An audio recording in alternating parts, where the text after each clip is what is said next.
So in order for us to configure the API gateway so that whenever a request goes to customer, then we should basically route the request to the appropriate microservice.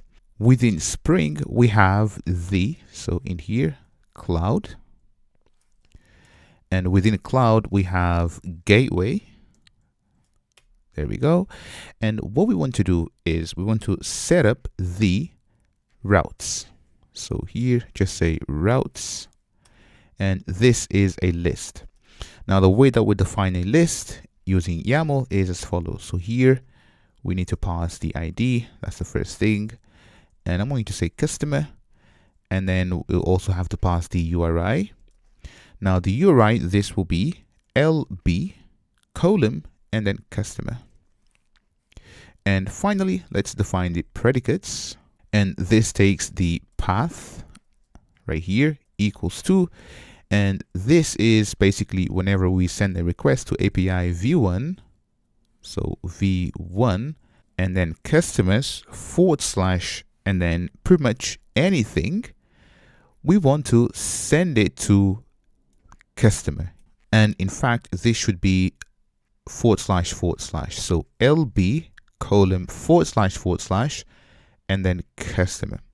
Now, this customer right here is the following. And within my Eureka server, so have a look, we have currently customer, fraud, and notification.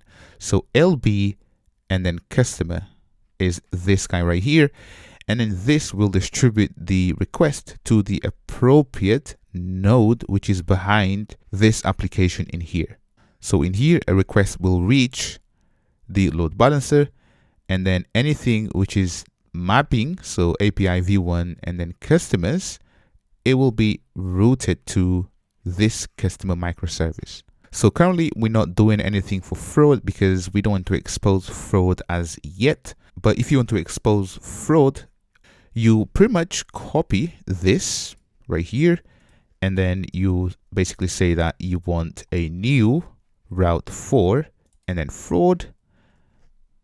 And then you change this to fraud right here. And this will be the path that you want. And bear in mind that this is an array of predicates. But currently we don't want to expose it for fraud. So we just want for customer. That's all for now. Catch me on the next one.